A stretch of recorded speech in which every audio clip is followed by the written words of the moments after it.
I'm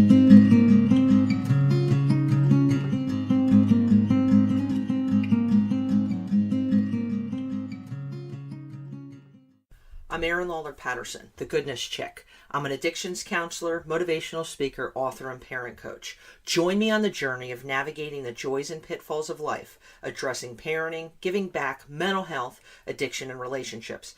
If it takes a village, then join me as one of those villagers. Villagers wanted. All right, so this is kind of our take two that you don't know about. But today, my guest, I have Kate O'Rourke, who is super awesome. If you don't know her, that's kind of your loss, unfortunately, and hopefully you'll find her in a kind of creepy way. But she is a clinical practice leader for labor and delivery for the hospital of the University of Pennsylvania. She's an RN, MSN, certified in OB, and certified breastfeeding counselor. That's a whole lot to take in. Professionally, she is, I would say, I'm just in awe of. Personally, Kate and I actually went to high school together over the years.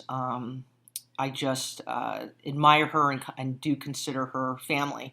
I felt blessed to know her, so I want to welcome you, Kate, to the show. Thank you for having me. And I think about, when we talk about there's different attributes in life that I think as parents we kind of aim to have our kids attain. And obviously we're the same age, but I think about you in terms of the things you possess as a woman, just, a confidence, a groundedness, an insight that I think is kind of admirable. So if I were to ask you, where did those things, I'm going to give you a few questions here. Where did those come from, and how did that kind of maybe pave your way to what you do professionally? So I think I learned a lot from my parents, especially my mother, who was very much instilled in all of her four girls, and then also in my brother, a respect for women. And that drive that you don't need anybody to support you, and that you can do whatever you put your mind to. And then also being the oldest girl, so I'm the second oldest of five. I think just as an older child, you just tend to be a little bit more driven. Unfortunately, that baby of the family can get away with some things, but not typically the older child. So just that drive. I definitely can have a serious side. I'm definitely a planner. I'm more of the type A. But at the same time, it can't all be serious, and to have fun and have a sense of humor and really enjoy the company that you're with. Fun people like you, Erin, Nice. I try. I probably need a little bit more of the planning side of me. Maybe that'll happen when I'm 50. No, Life but goals. we all gotta have a our balance. traits, though. Gotta have our traits. Right. And so, with your kids, you have two boys and a girl who are kind of at that pivotal stage now, which is kind of crazy, like preteen to teen. And how do you, as a parent, try to instill those, I'll say our kids are all different, but just those kind of core values of, especially I think of Kaylee as a female, just being a strong, confident, your mom to me embodies that, who's a rock star, Maggie Blanc, of having confidence, of just I am standing my ground. How are you as a mom kind of trying to pass that torch to your kids? Just teaching them life lessons, and sometimes you have to teach those lessons several times over. And really, my daughter is now 15 and my boys are 13 and 11. Really trying to, to raise them to be independent, confident people that want to do good for others. And I can't control all of their actions, but hopefully setting an example for them so that they do make the right choice. And, when they're in an environment where they could make the wrong choice, that hopefully their conscious, will kick in and they'll think, I really probably shouldn't be a part of this. I need to separate myself from this. And I've always told them, don't be a follower just because everybody else is doing it. Also giving them safe words. If they're ever in a situation that is really uncomfortable to them, call me. Call me. And I say the same thing to their friends. I would never want them to be in a situation that they were uncomfortable with, where they felt like they would just kind of had to endure it. I would, much rather get that phone call, at midnight, at 1 a.m., just to know that they're safe, and that they are removing themselves from a situation that they're not comfortable with, because we're all going to make mistakes in life. So, and that's what we learn from, and we learn from others too, and just having a good heart, and being a good person, and for our family, putting God first, is really important to us. So just that moral compass.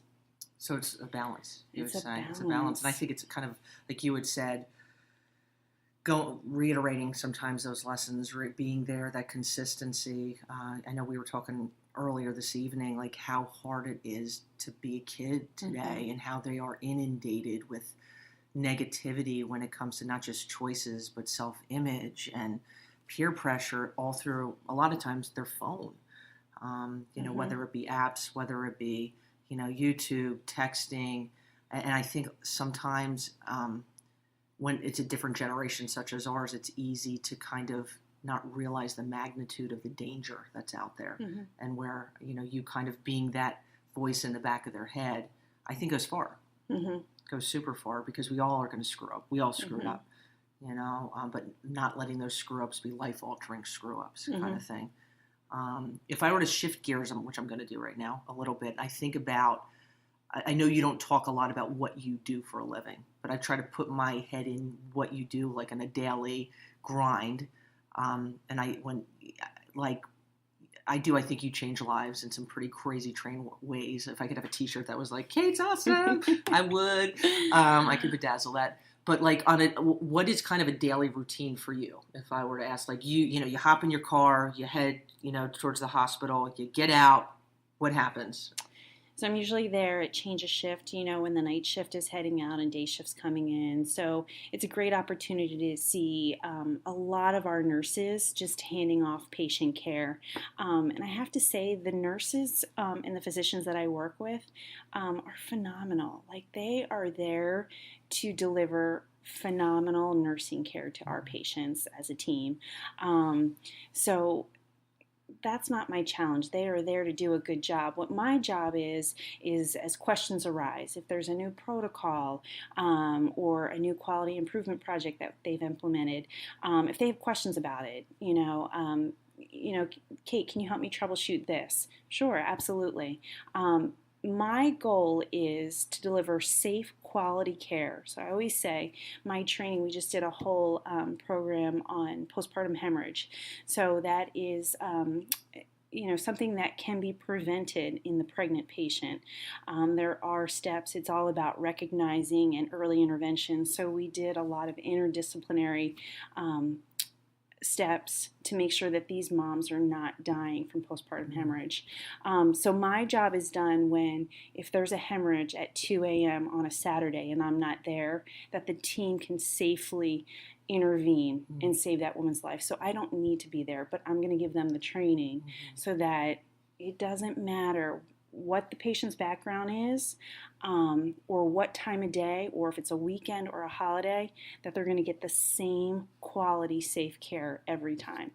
So that's part of my job, is making sure that that happens. Pretty intense at times. Absolutely. It's Hospital University of Pennsylvania, so we get some of the sickest patients.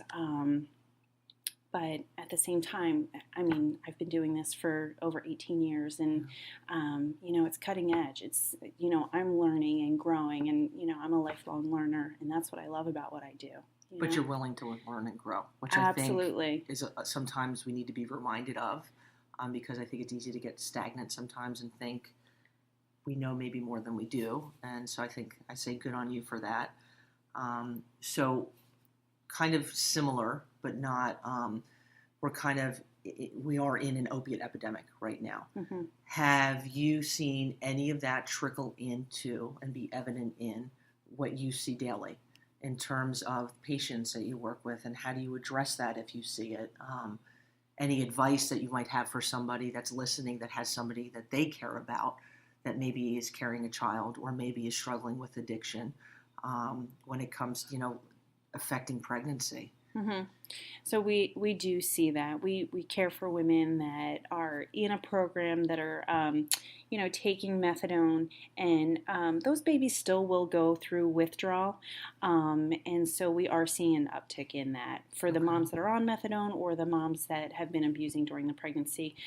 So when that baby is first born, with mom's hormones still present, it usually takes a few days before we start to see those withdrawal symptoms. Okay. But all the postpartum nurses have the training so that we can use a scoring tool to see how much pain this baby's in, and what's the appropriate intervention. And caring for these babies myself, it is tough to see them go through these withdrawal symptoms, and that's why it's so important that we're recognizing these babies that are symptomatic and that we're treating them appropriately, and then weaning them off the pain medications as needed. We've made a lot of strides at the hospital where we are not giving narcotics out nearly as much as we used to. So Which again, is good on you guys. I say that is awesome. That's progressive. it is progressive, and it's keeping that balance, because you don't want a patient who's in pain, who Right. feels like she's being judged that she's drug seeking when maybe she's not. But at the same time, if, acetaminophen or ibuprofen is sufficient enough, then we don't need to be giving narcotics. So just being conscientious and making sure that we're giving the appropriate pain medication to the right patient. And if we don't need to introduce narcotics to that patient, we definitely are aware of that, and making efforts to that. But for the patients that have been abusing during pregnancy, definitely, speaking up, using your providers and your nurses, and just being upfront and honest so that, we can get you the treatment that you need and also care for your baby after the baby's born. So there are some great resources. We have some wonderful social workers. We have great treatment facilities after discharge where we can get mom and baby together, discharged together, to go to these treatment facilities. Wow. And again, she has to be putting the effort in. Right. But it's about being proactive instead absolutely, of reactive. Absolutely. In the long run, I think sometimes if someone's struggling with addiction, it's easy to think, well, this won't really hurt the child. This is, my decision. And I'm like, well, when you have another human being in you, it's about you getting help. Mm-hmm. That in the long run doesn't affect the longevity of the child. Mm-hmm. And I'm sure, you've seen that. For University of Penn to be so progressive, I say that's awesome. And we need to keep fighting for that because it's scary, Mm-hmm. and it's so easy to get hooked on things, but at the same time, when somebody's been through something physically, literally physically traumatic, when you give birth, Mm-hmm. and you're in pain, you don't want somebody in pain, Right. so it is finding that balance. So, why did you get in the field? What kind of pulled you? What kind of was this is what I want to do? I knew whatever profession I chose, I wanted to be able to help others. Every day that I went to work, to feel like I was making a change in other people's lives, and what better field than the field of nursing. Mm-hmm. And what I love about nursing is when I was in nursing school, there were so many different specialties that I really liked. I really liked the intensive care setting. I liked the emergency room setting. I liked women's health, pediatrics. And that's the beauty of nursing. Unlike medicine, where you choose that one specialty, with nursing, you can be in those different settings. When I first started in nursing, I worked on a trauma surgical step-down unit, which was a great experience to be able to work on just some of my nursing skills, time management, physical assessment skills, working with males and females and their families and all those social dynamics. And then when I moved back to the area, I took that as another opportunity of, okay, I did trauma surgical, let's try something else, whether that be the ED, the ICU setting, or women's health. And at that time, there was an opening at Penn for labor and delivery. So I took that position and then did that for almost 4 years. And then I did I was a resource nurse where I did have the opportunity to work on a GYN, a gynecology oncology unit. I did OB triage. I worked in the intensive care nursery.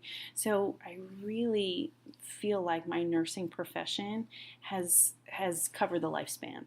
And every day I get to care for patients and their families, and support them through whatever they're dealing with. And I get to do that with a whole team of nurses and providers and CNAs and OB techs, and yeah, it's wonderful.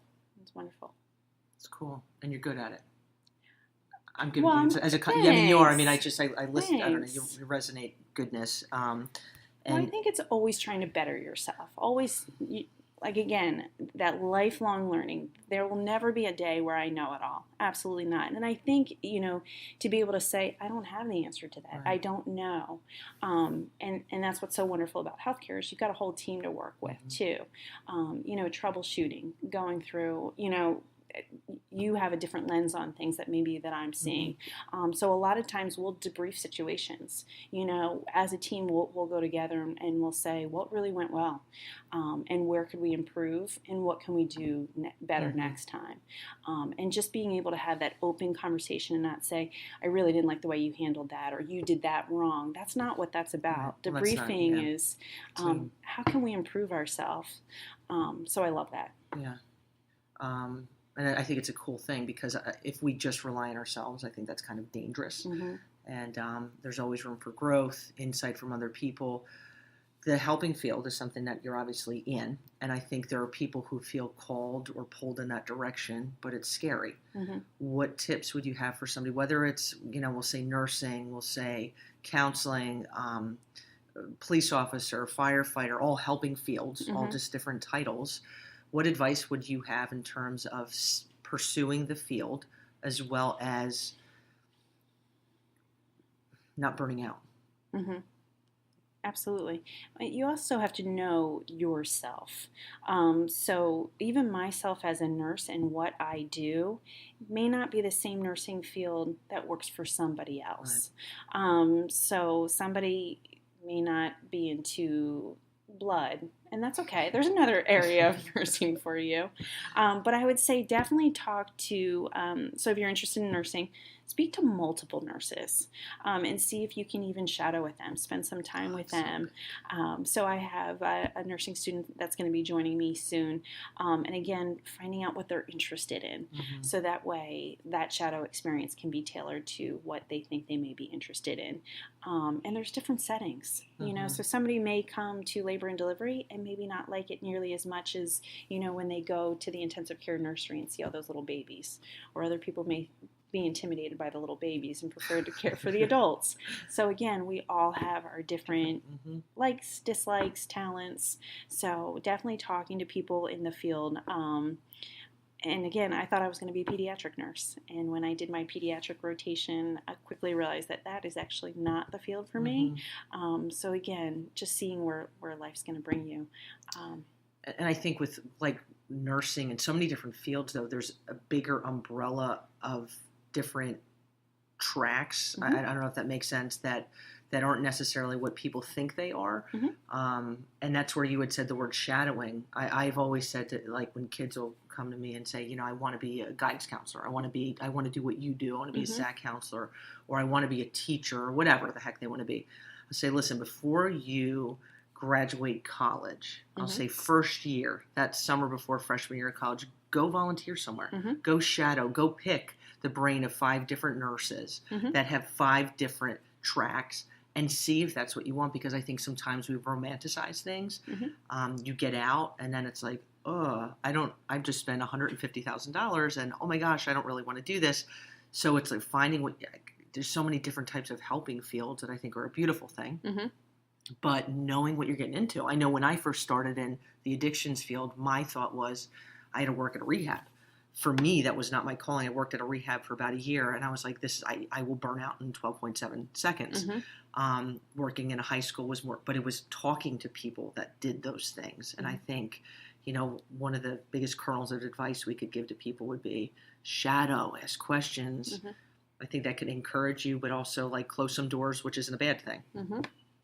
you know. And every hospital has a volunteer services. So as a high school student, just getting in there and seeing the different specialties that are out there, and the different disciplines within the health system to see if any of those would interest you. Absolutely. It's good stuff. Last thing I want to say is, though, self-care. And then we'll wrap things up. But I know sometimes we stink at taking care of ourselves, and we could exert more energy in taking care of others, whether it be a patient or our kids or a spouse. And that's where we kind of burn the candle at both ends. How do you keep fuel in your tank? So at work, I work a minimum of 40 hours a week. And again, it will never, ever all get done. So I'm very conscientious that I keep myself as close to those 40 hours as possible, because again, I still have to factor in my commuting time, my time with my family, doing other errands. Even if I worked 60 hours a week, there would still be stuff to do. And the other thing too is I've really made sleep a priority.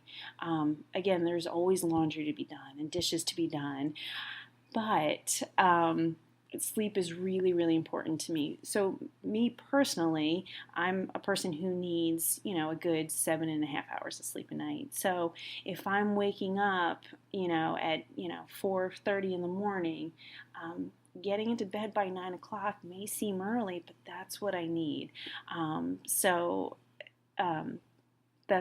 That's where I make the priority. And then for me, exercising too.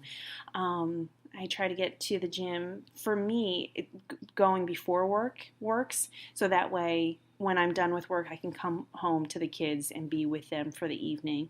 And then I also recently started playing softball, and I hadn't played in almost 25 years.